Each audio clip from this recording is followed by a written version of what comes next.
Hello everyone, आज हम लोग लॉज ऑफ मोशन का जो फ्रिक्शन वाला पार्ट था, पिछले वीडियो में हम लोगों ने सारे कंसेप्ट को सीख लिया था। बट उसके ऊपर जितने न्यूमेरिकल प्रैक्टिस करने चाहिए, एक्चुअली न्यूमेरिकल तो मैंने ज़्यादा कराए थे बट सारे टॉपिक के उतने न्यूमेरिकल नहीं हो पाए थे। जैसे एंगल ऑफ रिपोज जो टॉपिक था उस पर मैं बेस्ट न्यूमेरिकल नहीं करा पाया था क्योंकि काफ़ी ज़्यादा टाइम हो गया था लेक्चर को। ठीक है, तो आज मैं आपको ये कुछ 15-20 मिनट का वीडियो होगा, इसमें मैं आप लोगों को न्यूमेरिकल्स कराऊंगा। 5-6 न्यूमेरिकल्स मैं आपको कराने वाला हूँ। तो एक बार जरा एंगल ऑफ रिपोज को हम लोग रिवाइज करते हैं। तो एंगल ऑफ रिपोज का मतलब कुछ ऐसा था कि सपोज आपके पास एक इंक्लाइंड प्लेन है एंगल थीटा पर और यहाँ पे कोई एक ब्लॉक रखा हुआ है, तो आप इस थीटा को कितना ज़्यादा बढ़ा सकते हो कि ब्लॉक गिरे ना। इस थीटा को आप कितना ज़्यादा बढ़ा सकते हो कि ब्लॉक नीचे ना गिरे, उसी को हम बोलते हैं एंगल ऑफ रिपोज। और इसकी वैल्यू मैंने डिराइव करके बताई थी आपको कि ये होता है tan theta is equal to mu S. कभी आपको म्यू एस दिया तो आप लोग सीधा थीटा निकाल सकते हो। कैसे? थीटा हो जाएगा tan इनवर्स म्यू एस, है ना। तो सपोज म्यू एस आपको दे दिया 1/√3, तो म्यू एस की जगह 1/√3 रखो। अब tan 1/√3 कब होता है? 60 डिग्री पे, 30 डिग्री पे। ठीक, तो थीटा हो जाएगा 30 डिग्री। सपोज आपको दिया √3, तो √3 कब होता है? 60 डिग्री पे, तो थीटा हो जाएगा 60 डिग्री। सब आपको थोड़ा बहुत याद रखना होगा कि tan की वैल्यू कहाँ पर कैसे होती है। जैसे नीट वालों को ये सब याद हो सकता है ना रहता हो, बट याद करना होगा। तो ये थोड़ा सा मैंने रिवाइज करा दिया एंगल ऑफ रिपोज। अब इसके ऊपर मैं आपको कुछ IIT के क्वेश्चंस दिखाता हूँ। तो नीट वाले सोच रहे क्या उन्हें ये वीडियो देखना है? बिल्कुल देखना है, क्योंकि इसमें मैं कुछ नीट के भी हार्ड लेवल के क्वेश्चन लेने वाला हूँ। नीट में भी इसके ऊपर कई हार्ड क्वेश्चन आए हैं, एंगल ऑफ रिपोज पर नहीं, बाकी सारे टॉपिक पर हार्ड क्वेश्चन आए हैं, तो उसके क्वेश्चंस को भी हम लोग करेंगे। तो क्वेश्चन कहता है कि एक इंसेक्ट है छोटा सा, यहाँ पे सपोज कोई कीड़ा है। ठीक, ये कीड़ा धीरे धीरे ऊपर चढ़ रहा है। तो जो भी इंसेक्ट है, आप लोग जानते हो कि जो इंसेक्ट होते हैं वो अगर किसी बोल पर, किसी कटोरे में अगर चढ़ने की कोशिश करेंगे तो एक पॉइंट पर जाके उन लोग दोबारा से नीचे लुढ़क जाएंगे। अब वो नीचे क्यों गिर जाते हैं? क्योंकि जाते जाते जो एंगल है वो बढ़ते जाता है। अब यहाँ पे देखो सीधा था, फिर यहाँ पे थोड़ा सा स्टीप हुआ, यहाँ पे और स्टीप, यहाँ पे एकदम सीधा हो गया। तो अब सीधी दीवार पे तो कोई चढ़ नहीं सकता है, तो इसकी वजह से लोग नीचे गिर जाते हैं। मतलब सब कुछ डिपेंडेंट है ये एंगल अल्फा पे। तो पूछा है अल्फा की मैक्सिमम वैल्यू क्या होगी। तो एंगल ऑफ रिपोज का डेफिनेशन याद करो तो यही था ना कि मैक्सिमम एंगल जहाँ पे ऑब्जेक्ट जो है वो बिना गिरे रुका हुआ हो। तो वैसे इंसेक्ट का भी जो एक मैक्सिमम एंगल होगा वहाँ पे वो बिना गिरे रुका हुआ होगा। और आप लोग जानते हो इसका formula tan theta is equal to mu S. अब म्यू एस आपको दिया 1/3, तो tan थीटा की वैल्यू हो गई 1/3। कौन सा करेक्ट है? एक भी नहीं। अच्छा, अल्फा है ना, तो अल्फा लिख दो ना, उसमें क्या दिक्कत है।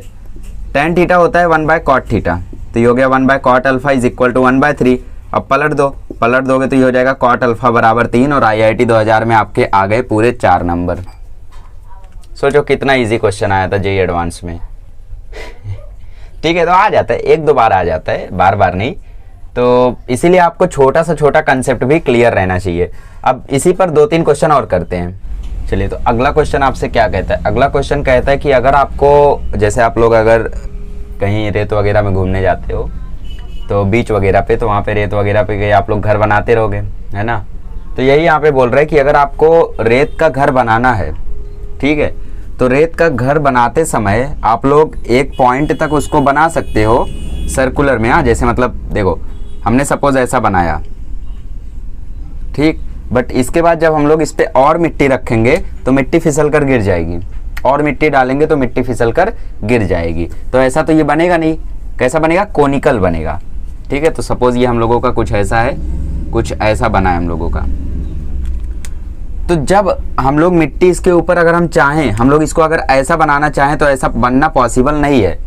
ऐसा बनना पॉसिबल नहीं है। आप लोग चाहे जितनी कोशिश कर लो, आप लोग ऐसा ही बनाओगे जब आप लोग वहाँ पे बनाने जाओगे, अनटिल एंड अनलेस आप कोई चीज़ एक्स्ट्रा यूज़ करो।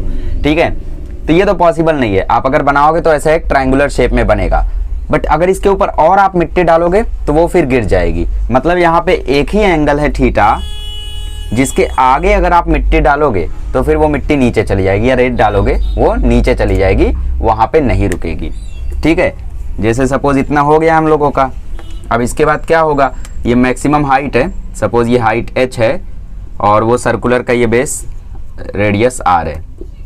ठीक है, तो इसके बाद क्या होगा? जो ये थीटा होगा, वो जैसे ही बढ़ेगा थोड़ा सा, मतलब थीटा अगर थोड़ा सा बढ़ा तो थोड़ा सा बढ़ने के बाद मिट्टी नीचे गिर जाएगी, बट कंडीशन बोलिए कि कितना ज़्यादा आप उसको इरेक्ट कर सकते हो बिना मिट्टी को गिराए। तो इसका मतलब टेन थीटा मैक्सिमम होना चाहिए, सॉरी थीटा मैक्सिमम होना चाहिए। अब थीटा मैक्सिमम होना चाहिए मतलब यहाँ पे फिर से एंगल ऑफ रिपोज का केस आया, तो एंगल ऑफ रिपोज कहते हैं टेन थीटा बराबर म्यू, क्योंकि ऑप्शन में म्यू एस नहीं लिखा है तो हम भी नहीं लिखेंगे, वरना लिख लो क्या दिक्कत है। तो यहाँ से अगर हम टेन थीटा देखें तो टेन थीटा होता है अपोजिट अपॉन एडजेसेंट, तो अपोजिट है एच, एडजेसेंट है आर बराबर म्यू। क्वेश्चन में पूछा था ग्रेटेस्ट हाइट मतलब एच की वैल्यू, तो एच की वैल्यू आ गई mu R, option B correct है। सोचो कितना इजी क्वेश्चन, कंसेप्ट क्लियर रहना चाहिए बस। अब एक और क्वेश्चन करते हैं जो पहले तो जेई एडवांस में आया था बट अब वो जेई मेंस में आता है। चलिए तो एक और क्वेश्चन है यहाँ पे, an insect is at the bottom of a hemispherical ditch, मतलब यहाँ पे हेमिस्फीयर वगैरह का तो केस सेम रहेगा बट थोड़ा सा डिफरेंस आएगा कि ये क्वेश्चन उससे हार्ड है। सैंड वाला कैसा था, 2 स्टेप में आंसर आया, बट ये वाला थोड़ा हो सकता है आपको भारी जाए, बट समय सब कुछ सिखा देता है, ठीक है। तो जैसे जैसे प्रैक्टिस करोगे वैसे वैसे समय आपको सब कुछ सिखा देगा। तो इसको सॉल्व करने के लिए सबसे पहले आपको डायग्राम सही से बनाने आना चाहिए, ठीक है। जेई एडवांस लेवल का क्वेश्चन है तो इतना इजी तो होगा नहीं। तो सपोज ये हम लोगों का हेमिस्फेरिकल बॉल है और यहाँ पे इसका रेडियस आर है, मतलब मैं पहले आप लोगों को मैथमेटिकली जो इसका जनरल केस निकल के आता है वो बता देता हूँ, फिर उसके बाद वैल्यू भर के सॉल्व कर लेंगे, वो कोई बड़ी बात नहीं है। क्योंकि जिसको अगर सॉल्यूशन नहीं समझ में आता है वो लोग ये जनरल केस रट भी सकते हैं, ताकि जब एग्जाम में सीधा क्वेश्चन आए तो टाइम ना जाए डिराइव करने में, सीधा सीधा उन लोग फॉर्मूला याद रहेगा। फॉर्मूला बहुत ईजी है, इसका याद हो जाएगा, ठीक है। देखो तो हमारा जो इंसेक्ट है वो यहाँ कहीं पर है, यहाँ से वो चढ़ने की कोशिश कर रहा है बट यहाँ पे वो गिर जा रहा है नीचे, मतलब मान लेते हैं कि यहाँ पे पहुंचा और फिर उसके आगे नहीं चढ़ पा रहा है। क्यों नहीं चढ़ पा रहा है, क्योंकि आप लोग जानते हो मतलब जैसे जैसे वो आगे बढ़ रहा है प्लेन जो है वो काफ़ी स्टीप होता जा रहा है, तो उसके आगे वो नहीं चढ़ पाएगा। तो हमें ये पता करना है कि ये जो मैक्सिमम हाइट है, ये जो मैक्सिमम हाइट है एच, ये कितनी है जहाँ से वो नीचे गिर जा रहा है, तो ये हमें फाइंड करना है। तो यहाँ से आप लोगों को अगर मैं यहाँ से एक टेंजेंट बना दूँ तो ये एंगल होगा थीटा, ठीक है। मान लिया हमने ये एंगल है थीटा, तो अगर ये एंगल थीटा है तो ये एंगल कितना होगा, ये भी होगा थीटा। अगर ये थीटा होगा तो ये कितना होगा, ये होगा 90 माइनस थीटा, ठीक है। अगर हम लोग यहाँ से एक ट्रायंगल ड्रॉ करें तो ये होगा 90 माइनस थीटा। अगर ये 90 माइनस थीटा है और यहाँ से हम लोग एक लाइन भी ड्रॉ कर लेते हैं और ये 90 डिग्री है, ये 90 माइनस थीटा, तो ये क्या हो जाएगा, ये हो जाएगा थीटा। अब ये मैथमेटिकली है, देखो ये सब चीज़ें आपको आनी चाहिए, ठीक है। हाँ अगर ये थीटा था तो ये हुआ 90 माइनस थीटा, ये 90 माइनस थीटा और ये 90, तो ये हो जाएगा थीटा। अब ये पूरा जो हाइट है ये क्या है बताओ, ये पूरा जो हाइट है ये पूरा क्या है, पूरा रेडियस ही तो है। ये जो आर है वही ये बड़ा वाला आर है ना, बड़ा वाला नहीं, मतलब इंटरनली इसको आपको इमेजिन करना होगा। एक्चुअली ये हेमिस्फीयर ऐसा दिखता नहीं है, हेमिस्फीयर ऐसा नहीं दिखेगा, वो थोड़ा सा और ऐसा चौड़ा रहता है, इसलिए आपको थोड़ा फील नहीं हो रहा है। बट ये जो रेडियस है वही ये भी रेडियस है, तो ये भी हुआ आर, ठीक है। तो ये भी क्या हुआ, ये भी हुआ आर।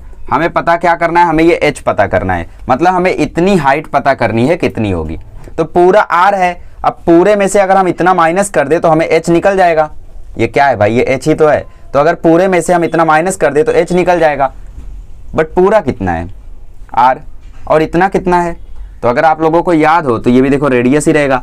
अगर आप लोगों को याद हो तो थीटा के साथ वाला कंपोनेंट होता है कॉस थीटा, तो अगर ये आर है तो ये हो जाएगा आर कॉस थीटा, और पूरा आर है, पूरे आर में से अगर आर कॉस थीटा माइनस करोगे तो बचेगा ये, पूरे आर में से अगर इतना माइनस कर दिया तो यही तो बचेगा। तो जो एच की वैल्यू है वो आती है R minus R cos theta. क्या इतना इंफॉर्मेशन सफिशियंट है आंसर के लिए? क्योंकि मुझे क्वेश्चन में कहीं पर आर तो दिख रहा है बट थीटा नहीं दिख रहा है, मुझे म्यू दिया हुआ है। अगर थीटा दिया हुआ होता तो आप लोग यहाँ से आंसर निकाल लिए होते हैं ना, कि जो कीड़े के साथ लाइन जो ज्वाइन हो रही है हेमिस्फीयर के सेंटर से, वहाँ से एंगल बन रहा है 60 डिग्री, तो आपका आंसर सीधा सीधा आ जाता। तो अब मतलब आप लोगों को अब कॉस थीटा निकालना होगा, ठीक है। अच्छा टेन थीटा क्या होता है, टेन थीटा होता है म्यू एस, ठीक है। तो अगर मैं इसका ट्राइंगल ड्रॉ करूं, सपोज ये थीटा है, टेन थीटा म्यू एस है, नीचे कुछ नहीं मतलब 1 है। अच्छा टेन थीटा असली में क्या होता है, असली में होता है अपोजिट अपॉन एडजेसेंट, तो मतलब अपोजिट की वैल्यू म्यू एस है, मतलब अपोजिट क्या है म्यू एस, एडजेसेंट कितना है 1 है। ये ट्राइंगल कहाँ से लाए आप, कहीं से नहीं लाया, खुद से बनाया हूँ, ट्रायंगल हम लोग इसलिए बनाए ताकि हमें कॉस थीटा की वैल्यू मिल सके। तो tan थीटा होता है अपोजिट अपॉन एडजेसेंट, और tan थीटा की मैक्सिमम वैल्यू हो सकती है म्यू एस, है ना, एंगल ऑफ रिपोज की बात कर रहे हैं हम लोग। तो म्यू एस बाय 1 है, मतलब अपोजिट म्यू एस है, तो थीटा के सामने वाला अपोजिट, तो ये म्यू एस, एडजेसेंट 1 है। तो कॉस थीटा क्या होगा? कॉस थीटा होगा एडजेसेंट अपॉन हाइपो, एडजेसेंट तो 1 है, हाइपो कितना होगा? हाइपो पाइथागोरस से निकाल सकते हो, 1 का स्क्वायर प्लस म्यू एस के स्क्वायर का रूट, तो 1 प्लस म्यू एस स्क्वायर हो जाएगा इसका हाइपोटेनस। तो म्यू एस स्क्वायर प्लस 1 लिखो या वो लिखो, बात वही है। तो कॉस थीटा की वैल्यू आपको मिल गई, तो इसमें पुट कर दो, तो R minus R into 1 upon root mu S square plus 1। अब बस इसको सॉल्व करो, आंसर आ जाएगा। मैं ऑप्शन दे देता हूँ, कैलकुलेशन आप करो। ऑप्शंस हैं 0.2, 0.45, 0.6, 0.2 मीटर, 0.45 मीटर, 0.60 मीटर, 0.8 मीटर। ठीक है, तो सॉल्व कर लेते हैं ना, क्या बड़ी बात है। म्यू एस की वैल्यू यहाँ पे 0.75 है, तो h is equal to R है 1, आर को कॉमन ले लो, आर को कॉमन ले लिए तो अंदर बचा 1 minus 1 upon root mu S square plus 1। तो ये देखो आर है 1, 1 माइनस 1 अपॉन म्यू एस की वैल्यू 0.75 है, तो 0.75 इंटू 0.75 प्लस 1। अब 0.75 का स्क्वायर निकालना होगा आपको, फिर उसका रूट निकालना होगा क्योंकि प्लस 1 इसके साथ है, वरना हम लोग तुरंत निकाल सकते थे। ठीक है, देखते चलो। 0.75 इंटू 0.75 आई थिंक 5625 होता है इसका। 5 5 जा 25, 5 7 जा 35, ओके 0 7 5 जा 35, 7 7 जा 49। Yes, so I was right, 5625 होता है। तो इसका आएगा 0.5625 प्लस 1, तो 0.5625 प्लस 1 हो जाएगा 1.5625, तो ये आ गया 1.5625। तो अब इसका आप लोग रूट कैलकुलेट कर लो। 1.5625 का रूट तो आसान है, कितना होता है 1.25। कैसे पता? एक्चुअली कई सारे सम सॉल्व किए हैं हम लोगों ने, तो रूट याद रहता है। ठीक है, मतलब इसका स्क्वायर ये होता है तो इसका रूट ये होगा। अब 1/1.25 कितना होगा निकाल लो। ये तो कैलकुलेट करना इजी है, बट फिर भी देख लो। तो h इज इक्वल टू आ जाएगा, क्रॉस मल्टीप्लाई करोगे तो 1.25 माइनस 1 डिवाइडेड बाय 1.25, तो ये फाइनली आ जाएगा 0.25 डिवाइडेड बाय 1.25, ऊपर नीचे मल्टीप्लाई कर दो तो 1/5, 1/5 मतलब 0.2 मीटर। ठीक है, तो ये कैलकुलेशन इजी था, बस आप लोगों को फॉर्मूला याद रखना है। फॉर्मूला होता है r minus R cos theta. कई बार ये क्वेश्चन रिपीट हो चुका है। ठीक है, तो ये जेई वालों के लिए इंपॉर्टेंट था। अब यहाँ पे हार्ड न्यूमेरिकल्स खत्म होते हैं, अब थोड़े नीट के न्यूमेरिकल्स ले लेते हैं हम लोग, जो उनको हार्ड आए थे। और एक ऐसा न्यूमेरिकल भी है जो जेई और नीट दोनों में आया है तो ये एक नीट का क्वेश्चन है, थोड़ा भारी लग रहा होगा बट बहुत ईजी है जब मैं अभी सॉल्व करूंगा। फिलहाल आप लोग ट्राई करो। क्वेश्चन में पूछा है एक्सेलरेशन क्या होगा m1 का अगर तीनों का मास m है, तीनों का मास सेम है, तो एक्सेलरेशन क्या होगा m1 का नीचे की तरफ, ये आपको बताना है। तो काफ़ी इजी क्वेश्चन है, सॉल्व करो, बहुत इजीली आ जाएगा अगर आपको लेक्चर्स अच्छे से याद हो, कंसेप्ट अच्छे से याद हो तो। चलिए मैं करता हूँ अब। तो एक्सेलरेशन क्या होता है? एक्सेलरेशन होता है net force divided by total mass. हाँ, ये तो मैंने लगाया ही नहीं, मैं तो फ्री बॉडी डायग्राम बना रहा था, टेंशन लगा रहा था।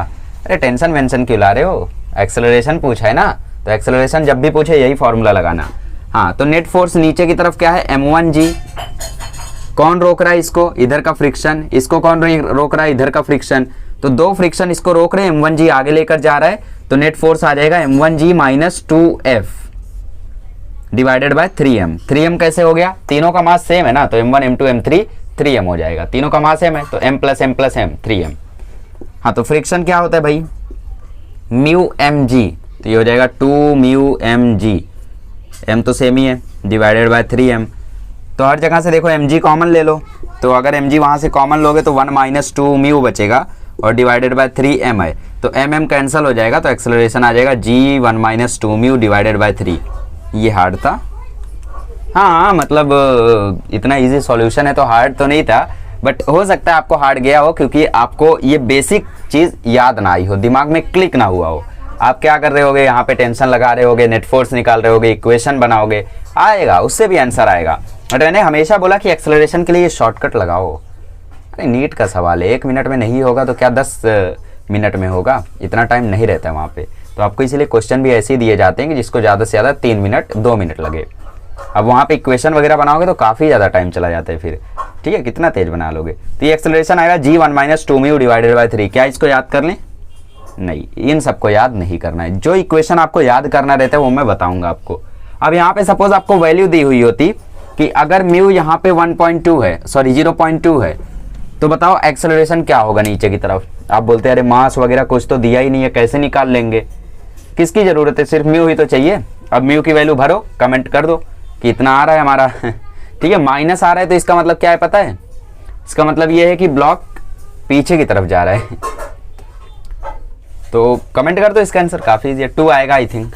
तो आई थिंक क्वेश्चन विजिबल है यहाँ पे, ठीक है। थोड़ा सा स्क्रीन का मतलब मार्कर का थोड़ा सा प्रॉब्लम होगा, हो सकता है। हाँ, तो क्वेश्चन में बोलते हैं the upper half of an inclined plane is perfectly smooth while lower half is rough. ये क्वेश्चन जेई 2005 में आया था, फिर नीट 2013 में सेम टू सेम क्वेश्चन छाप लिए। इसलिए मैं बोलता हूँ जब नीट का पीवाईक्यू कराया करूँ, सॉरी जेई का पीवाईक्यू कराया करूँ तो भाग मत जाया करो, क्योंकि जेई के क्वेश्चन नीट में रिपीट होते हैं और आज मैं ये तीसरी बार प्रूफ कर रहा हूँ। अगर पुराने वीडियो देखे रहोगे तो याद होगा। सिर्फ फिजिक्स में, केमिस्ट्री के पीवाईक्यू में नहीं कराता हूँ, क्योंकि कंसेप्ट बता दिए तो पीवाईक्यू अपने आप हो जाते हैं उसमें, ठीक है। तो हाँ, तो इंक्लाइंड प्लेन है वाह क्या प्लेन है। तो इंक्लाइंड प्लेन है अपने पास, जो कि आधा पूरा स्मूथ है। तो सपोज ये आधा है, तो पूरा अगर s है तो आधा होगा s/2 और आधा होगा s/2। तो अगर आधा एकदम स्मूथ है और आधा रफ है, ठीक है, मतलब ये s/2 रफ है और ऊपर वाला s/2 स्मूथ है। तो पता करो जब ब्लॉक ऊपर से नीचे आएगा तो एकदम नीचे आने के बाद वो दोबारा रुक जाना चाहिए, मतलब यहाँ पे आने के बाद वो रुक जाना चाहिए, आगे नहीं बढ़ना चाहिए। कितना कोएफिशिएंट ऑफ फ्रिक्शन यहाँ पे रहे कि वो ब्लॉक यहाँ पे आके एकदम से रुक जाए। समझ रहे हो केस क्या है? ब्लॉक ने यहाँ से शुरू किया, s/2 तक सरफेस स्मूथ था, बट s/2 के आगे सरफेस रफ आ गया। अब ऑलरेडी ब्लॉक वहां से फिसलता हुआ आ रहा है, तो s/2 पे कितना और फ्रिक्शन लगा दिया जाए, कितना म्यू हो जाए, म्यू की वैल्यू कितनी हो जाए कि यहाँ से ब्लॉक नीचे जाते जाते आखिरी एंड पे रुक जाए। तो आप बोलोगे ये तो एंगल ऑफ रिपोज वाला केस है। एंगल ऑफ रिपोज में ऑब्जेक्ट रुका हुआ रहता था, समझा करो, हर केस इसमें चल रहा है। तो इसमें हमें क्या करना होगा, सबसे पहले इतने जगह के लिए हमें इक्वेशन ऑफ मोशन लगाना होगा। तो अगर इतने जगह की बात करें तो एक्सेलरेशन a रहेगी, क्योंकि सरफेस स्मूथ है। तो v² इज इक्वल, ये वाला इक्वेशन ही क्यों लगा रहा हूं मैं, क्योंकि मुझे v u a s मालूम है, t नहीं मालूम है मुझे, तो पहला दूसरा इक्वेशन कट जाता है। s क्या है, s है s/2। एक्सेलरेशन क्या है, एक्सेलरेशन ये। u क्या होगा, इनिशियल वेलोसिटी यहाँ पे क्या होगी आप बताओ, 0 होगी, ठीक है। तो v² u मैंने बोला 0 रहेगा, प्लस 2a क्या रहेगा यहाँ पे, एक्सेलरेशन रहेगा, बट कितना रहेगा सब, हाँ ये एंगल हम लोगों का थीटा है। तो ये ब्लॉक जब नीचे आएगा तो एक्सेलरेशन रहेगा g sin थीटा। भूल गए? अरे भाई सपोज इसका मास m है तो नीचे आते समय रहेगा mg sin थीटा। एक्सेलरेशन होता है फोर्स अपॉन मास, फोर्स लग रहा है mg sin थीटा और ब्लॉक का मास है m, तो m और m कैंसिल हो जाएगा, तो एक्सेलरेशन आएगा g sin थीटा। और डिस्टेंस क्या है, डिस्टेंस है s/2। अब आप चाहो तो इतना s लेके कर लो, वो भी सही है, इंटू s/2। अब देखो 2 कैंसिल हो गया, तो यहाँ पे v² की वैल्यू आई g sin theta s g sin theta या gs sin थीटा। इस क्वेश्चन को करने का 2 तरीका है। पहला तरीका ये है कि आप लोग यहाँ से s इक्वेट कर लो, क्योंकि दोनों जगह का s सिमिलर रहेगा, ये जो डिस्टेंस है वही डिस्टेंस ये भी रहेगी। फिर उसके बाद दोनों इक्वेशन में s को इक्वल करके LHS RHS इक्वेट करोगे, आंसर आ जाएगा। या दूसरा तरीका जो मैं करा रहा हूँ वो ये है कि इसकी जो फाइनल वेलोसिटी होगी वही नीचे आते समय ब्लॉक के लिए इनिशियल वेलोसिटी होगी। मतलब ये ब्लॉक यहाँ से यहाँ जब पहुँच जाएगा तो कुछ वेलोसिटी के साथ पहुँचेगा और वो वेलोसिटी हमने निकाल ली GS sin थीटा होगी। तो जब ब्लॉक यहाँ से नीचे जाना शुरू करेगा तो वो ब्लॉक के लिए वो इनिशियल वेलोसिटी होगी, ठीक है। तो अब आगे की बात करते हैं। अब यहाँ पे देखो फ्रिक्शन भी आ गया, तो फ्रिक्शन लगेगा पीछे, इधर लगेगा mg sin थीटा, नीचे लगेगा mg cos थीटा, ऊपर लगेगा नॉर्मल रिएक्शन, ये सब तो आप लोग जान गए हो अब, ठीक है। तो फ्रिक्शन की वैल्यू आप लोग जानते हो। तो यहाँ पे देखो v² is equal to u² plus 2as। Block आगे जाके रुक जाना चाहिए, मतलब u 0 होगा, v 0 होगा फाइनल वेलोसिटी, u होगा देखो v² जो था वो u² के बराबर हो जाएगा अब, वी यू के बराबर होता तो वी स्क्वायर यू स्क्वायर के बराबर हो जाएगा, क्योंकि यहाँ पे पहुंचने के बाद ब्लॉक का जो ये फाइनल वेलोसिटी था वो इसके लिए इनिशियल हो जाएगा। तो ये हो गया जी एस साइन थीटा। ठीक है, एक्सेलरेशन क्या होगा इसका, तो एक्सेलरेशन अगर हम निकाले तो नेट फोर्स है M G sine theta minus friction is equal to M into A. Friction लग रहा है mu M G cos theta, कोई दिक्कत होनी तो नहीं चाहिए, होगी तो भी चलेगा क्योंकि थोड़े भारी क्वेश्चन है। तो एक्सेलरेशन आ गया जी साइन थीटा माइनस म्यू जी कॉस थीटा, तो 2 इंटू एस को पहले लिख लो एस बाय 2, एक्सेलरेशन अभी मैं लिखता हूँ आगे। ठीक है, तो ये आ गया देखो 0 is equal to S G S sine theta, 2 cancel हो गया, plus S into G sine theta minus mu जी कॉस थीटा, ये हो गया इसका एक्सेलरेशन। तो अब जस्ट इसको इक्वेट कर लो, g S sine theta plus g S sine theta minus mu जी कॉस थीटा। अब म्यू जी कॉस थीटा को वहाँ भेज दो या फिर सिर्फ जी कॉस थीटा को वहाँ भेजो, चलो ठीक है एक एक करके करते। जी म्यू जी कॉस थीटा को यहाँ भेजो तो ये हो जाएगा mu ji cos theta is equal to 2s ji sine theta. समझाइए, अब हमें म्यू चाहिए तो जी कॉस थीटा को नीचे भेज दो, तो म्यू इज इक्वल टू हो जाएगा 2s ji sine theta divided by mu ji cos theta. और s जो था वो अभी भी यहीं पर है, मतलब s देखो यहाँ पर है, तो ये जी एस साइन थीटा और ये mu s G s cos theta रहेगा, तो s को मत भूलो। अब क्या होगा देखो, जी जी कैंसल और म्यू तो यहाँ पर है, ठीक है, S S cancel, sine by cos होता है tan, तो म्यू की वैल्यू आ गई 2 tan थीटा। मुझे पता है 95% के सर के ऊपर से गया है, तो दोबारा से रिपीट करता हूँ। देखो दो इसका तरीका है, दो तरीका है सॉल्यूशन का। एक तरीका तो ये है कि आप लोग आधी डिस्टेंस ये आधी डिस्टेंस ये, मतलब दोनों डिस्टेंस बराबर है, तो आप s की वैल्यू निकाल लो और दोनों जगह s सेम रहेगा तो दोनों s की वैल्यू इक्वल करके निकाल लो। दूसरा तरीका क्या है, दूसरा तरीका आप नॉर्मली सॉल्व करो, जैसे ये जो ब्लॉक है ये नीचे आ रहा है तो इसका एक्सेलरेशन होगा जी साइन थीटा, है ना। तो एक काम करते हैं हम लोग इसको रफ करके दोबारा सॉल्व करते हैं, उससे ज़्यादा बेटर समझेगा। तो क्वेश्चन हम लोग दोबारा सॉल्व करते हैं। यहाँ पे हमारे पास इंक्लाइंड प्लेन था, इंक्लाइंड प्लेन का इंक्लिनेशन था थीटा, आधा s/2 मतलब आधा डिस्टेंस पूरा स्मूथ था। ठीक है, तो पूरा डिस्टेंस अगर s है तो आधा होगा s/2, ये पूरा स्मूथ है और ये आधा पूरा रफ था। ठीक है, और यहाँ पे ब्लॉक रखा हुआ था सपोज मास m का, तो जब वो स्मूथ सरफेस से नीचे आएगा तो उसको नीचे लाएगा mg साइन थीटा, ये चीजें मैंने पहले बताई हैं। तो एक्सेलरेशन होता है फोर्स अपॉन मास, फोर्स लग रहा है mg साइन थीटा और मास है इसका m, तो एक्सेलरेशन आएगा g साइन थीटा।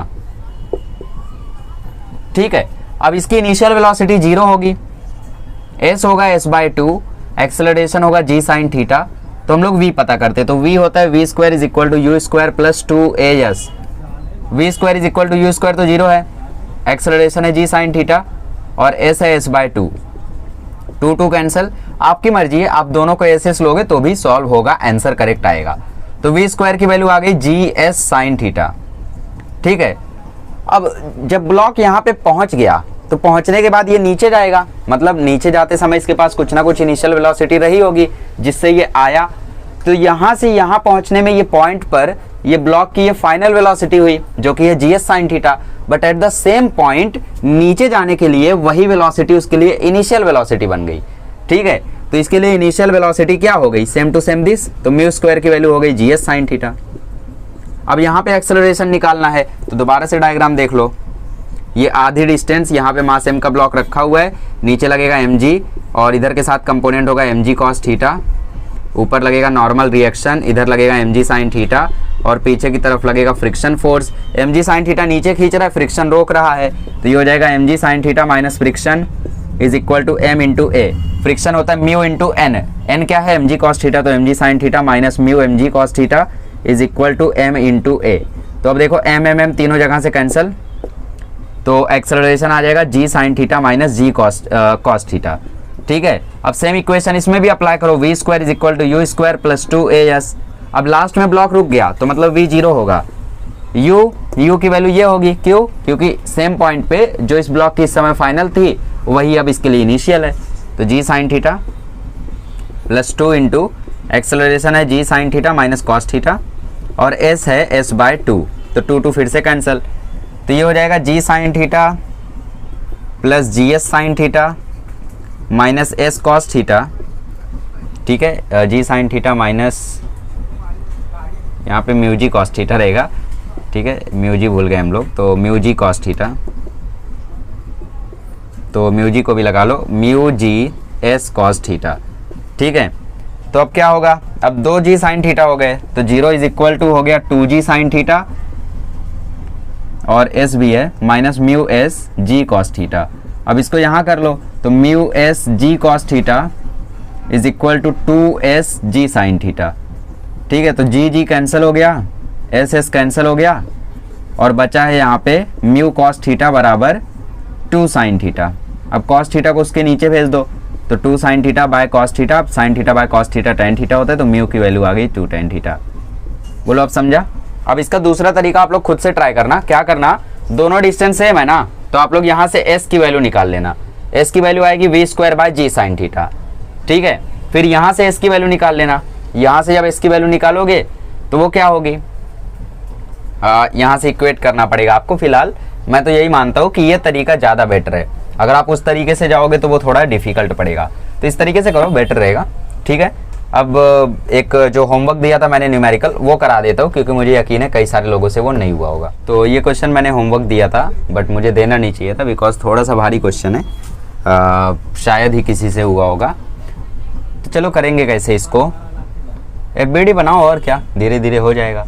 तो अगर 4 kg ब्लॉक की मैं FBD बनाऊँ, ये 4 kg का ब्लॉक, नीचे लगेगा mg cos थीटा, ऊपर लगेगा नॉर्मल रिएक्शन, तो नॉर्मल रिएक्शन को नाम दे देते हैं N1, क्योंकि दो नॉर्मल रिएक्शन रहेंगे यहाँ पे। क्यों, क्योंकि एक ये दोनों कांटेक्ट में है और एक ये दोनों भी कांटेक्ट में है ना, तो इधर भी एक नॉर्मल रिएक्शन आएगा। तो 4 kg पर नॉर्मल रिएक्शन कैसा लगेगा, मैंने बताया normal reaction is a pushing force, ढकेलती है वो, तो नॉर्मल रिएक्शन ऐसा लगेगा इसके ऊपर, तो इसको मान लो N2। अब इधर क्या लगेगा, इधर लगेगा mg sine 30, mg sine theta, तो थीटा 30 दिया है ना, तो रख दो उसको, ठीक। और क्या लगेगा, और फ्रिक्शन लगेगा, पीछे लगेगा कि आगे, पीछे लगेगा। क्यों, क्योंकि ये नीचे जा रहा है, तो ये पीछे लगा, फ्रिक्शन भी। तो लास्ट में तो ब्लॉक नीचे जा रहा है, तो इसका मतलब mg sine 30 plus N2 minus friction is equal to mass into acceleration. अरे इक्वेशन लिखी है, नेट फोर्स नीचे की तरफ, ये फ्रिक्शन उसको रोक रहा है, is equal to mass into acceleration. m है 4, g है 10, साइन 30 है 1/2, N2 का पता नहीं, N2 पता है, no no no no, N2 पता नहीं है। फ्रिक्शन रहेगा यहाँ पे म्यू n, कौन सा n, N1 वाला। फ्रिक्शन में हम लोग ये वाला नॉर्मल रिएक्शन नहीं देखेंगे, वो इनके बीच में दूसरा फ्रिक्शन है जिसको हम लोग कंसिडर नहीं कर रहे हैं, N1 देखेंगे इसमें। तो ये होगा mu mg cos 30 is equal to m into a. तो ये देखो कट जाएगा, तो ये आ जाएगा 20, तो 20 प्लस N2 माइनस म्यू की वैल्यू यहाँ पे आपको दी है, ये कौन सा म्यू है, ये म्यू 2 है, तो म्यू 2 आपको दिया है 0.3, म्यू 2, g 10 है, m 4 है, cos 30 होता है √3/2 इज इक्वल टू मास है 4, एक्सेलरेशन है a। तो सॉल्व कर लो, N2 और एक्सेलरेशन में 2 इक्वेशन बनेगा, एक इसका, फिर लीनियर इक्वेशन इन 2 वेरिएबल में सॉल्व हो जाएगा। तो ये देखो 2 2 जा 4 हो गया, तो ये हो गया 20 प्लस N2, 0.3 इंटू 10 3 हो जाएगा, 3 2 जा 6 हो जाएगा, तो ये हो जाएगा 6√3 इज इक्वल टू 4a। बस ये हो गया इक्वेशन 1। अब 2 kg ब्लॉक के लिए भी FBD बनाओ। तो 2 kg ब्लॉक पर कैसा रहेगा, नीचे लगेगा mg cos 30, ऊपर लगेगा नॉर्मल रिएक्शन N1, इसके भी ऊपर लगेगा इस तरफ नॉर्मल रिएक्शन N2, क्योंकि ये जब इसको ढकेलेगा तो वाला उसको ढकेलेगा, तो N2 अब की बार पीछे की तरफ लगेगा। फ्रिक्शन कहाँ लगेगा, फ्रिक्शन भी पीछे ही लगेगा, आगे लगेगा नॉर्मल रिएक्शन और mg साइन 30। अरे mg साइन 30 भी तो उसको नीचे खींच रहा है। तो अब की बार देखो फर्क क्या है, अब की बार mg साइन 30 अकेला नीचे खींच रहा है, बाकी लोग उसको पीछे ले जा रहे हैं, ठीक। तो अब की बार इक्वेशन बनेगी mg साइन 30 नीचे minus friction minus N2 is equal to mass into acceleration. Friction क्या होगा, चलो m की वैल्यू 2, g की वैल्यू 10, साइन 30 1/2, फ्रिक्शन होगा म्यू mg cos 30। अब फटाफट वैल्यू बोल दो, म्यू कितना है 0.2, 0.2 इंटू m कितना दिया हुआ है, m दिया है 2, g कितना दिया हुआ है 10, cos 30 होता है √3/2 minus N2 is equal to 2 into a. अब ये देखो 2 2 कैंसल, 2 2 कैंसल, तो ये आ गया 10 minus 2√3 minus N2 is equal to 2a। ये हो गया इक्वेशन 2, दिख रहा है। अब हम क्या करेंगे, यहाँ पे 4a है, यहाँ पे 2a है, बट यहाँ पे n2 देखो प्लस माइनस में है, हमें चाहिए एक्सेलरेशन। तो एक्सेलरेशन के लिए इन दोनों को हम लोग एलिमिनेट कर देते हैं। एक्सेलरेशन के लिए n2 को जब एलिमिनेट कर देंगे तो एक्सेलरेशन आ जाएगी, और वही हमारा आंसर होगा, ये आपके ऑप्शन से। तो आई होप आप लोग यहाँ पे सॉल्व कर सकते हो, नहीं कर सकते? चलो ठीक है, सॉल्व कर दो। तो अगर हम लोग इन दोनों को जोड़ दें तो देखो n2 कैंसिल हो जाएगा, 20 में 10 जुड़ेगा, 6√3 में 2√3 जुड़ेगा, है ना। तो 20 और 10 हो जाएगा 30, 6√3 में 2√3 जुड़ेगा तो -8√3, और ये हो जाएगा 6a। अब √3 की वैल्यू पुट करो, सॉल्व करो, ठीक है। एक काम करो, पूरे इक्वेशन को 2 से डिवाइड कर दो, तो 15 - 4√3 = 3a। तो एक्सेलरेशन आ गई 15 - 4 × 1.7 डिवाइडेड बाय 3, तो 1.7 × 4 हो जाएगा 6.8, और 6.8 को 15 में से माइनस करोगे तो ये नियरली आ जाएगा आपका, एक्चुअली 1.73 होता है। तो एक्यूरेट वैल्यू निकालते हैं क्योंकि ऑप्शंस थोड़े पास पास में हैं। तो 4 × 3 = 12, 4 × 7 = 28, 4 × 1 = 4, तो 6.92 आया। अब 15 में से 6.92 माइनस कर दो, ये हो गया 4, ये हो गया 10, ये हो गया 9, ये हो गया 2, 8, 0, 8.08। अब 8.08 को 3 से डिवाइड कर दो तो ये आ जाएगा 2.20, मतलब 8.08 में 3 से डिवाइड करोगे तो 3 × 2 = 6, फिर 2 0, तो 3 × 7 = 21 होता है, बट ये क्योंकि 2.08 का केस है तो 3 × 6 = 18, फिर 208, फिर 3 6, फिर 6, तो ये 2.6666 रिपीट होगा, तो 2.7 मीटर पर second square is the correct answer. तो ऑप्शन 7 यहाँ पे आपका करेक्ट हो जाएगा। तो आई होप आप लोगों को ये क्वेश्चन भी समझ में आया होगा। इससे डिफिकल्ट तो आपको शायद ही न्यूमेरिकल्स कहीं और आपको मिलेंगे। तो जितने क्वेश्चंस आपके लिए बन सकते थे सारे क्वेश्चंस मैंने बता दिए। अब अगला लेक्चर होगा ब्लॉक ऑन ब्लॉक प्रॉब्लम पे, जिसमें एक ब्लॉक पे दूसरा ब्लॉक होगा और उस पर फ्रिक्शन आएगा। तो उस वैसे क्वेश्चन जेई में ज़्यादा आते हैं, नीट में तो नहीं आते वैसे क्वेश्चन। तो अगला लेक्चर जेई के लिए इंपॉर्टेंट होगा। और साथ ही में एक छोटा सा केस रह गया है, तो उस केस को भी हम लोग अगले लेक्चर में डिस्कस कर लेंगे, ठीक है। तो इसको नोट कर लो। Thank you so much.